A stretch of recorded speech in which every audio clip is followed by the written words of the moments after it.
আমার খবর। ভরত জুয়েলার্স, গুণমানের অঙ্গীকার, শান্তিনিকেতন রোড, বোলপুর।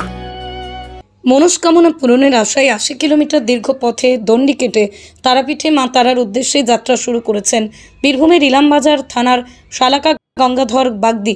পেশায় ধান মিলের শ্রমিক গঙ্গাধর গত শনিবার বাড়ি থেকে রওনা দিয়েছেন। জানিয়েছেন দণ্ডি কেটে পৌঁছতে সময় লাগবে প্রায় ১.৫ মাস। প্রতিদিন সন্ধ্যা নামলে পথের ধারে কোনো মন্দির রাত কাটাচ্ছেন তিনি। তবে যার যাত্রাপথ রানীগঞ্জ মোরগ্রাম ১৪ নম্বর জাতীয় সড়ক ধরে পথ চলতি মানুষ ও স্থানীয় বাসিন্দারা তাকে ঘিরে ভিড় করছেন। কেউ খাবার দিচ্ছেন, কেউ পানীয় জল।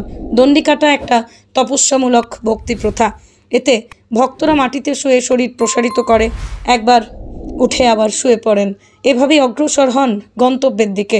কঠোর শারীরিক ও মানসিক পরিশ্রমের এই যাত্রায় গঙ্গাধরের ভক্তি ও বিশ্বাস এখন এলাকার চর্চার বিষয়।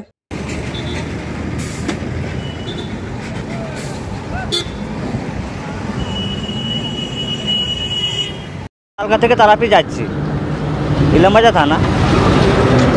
আমি মানত করতে যাচ্ছি তারাপীঠে মায়ের কাছে। আমি গন্ডি কেটে কেটে যাচ্ছি। শনিবার বেরিয়েছি 6:30টায়। খতমপুরে ক্লাবে ছেলেরা সহযোগিতা করছে আমাকে। রাত্রে কালী মন্দির, যে কোনো মন্দিরে বাস করছি আমি। আমার মনে হয় আমি 1.5 মাস টাইম নিয়েছি। আমি বাড়িতে মা বাবাকে বলেছি আমি 1.5 মাস পর বাড়ি ঢুকবো। আমি আপনার জলের জন্য আমি যাইনি, আমি মায়ের দর্শনে যাচ্ছি। তারা মায়ের দর্শন করতে যাচ্ছি আমি। মায়ের কাছে বহুত রকম আমার মনে যা বলেছি আমি তাই যে বলবো মাকে। আপনাদেরকে এখন আমি কিছু বলতে পারছি। দুবরাজপুর থেকে শেখ অলি মোহাম্মদের রিপোর্ট, আমার খবর বীরভূম।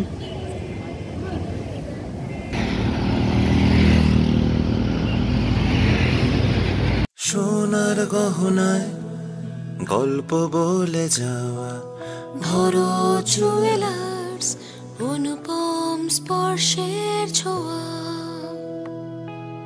মায়ের স্নেহ, কন্যার সাজ, প্রতিটি রত্নে ভরত জুয়েলার্স।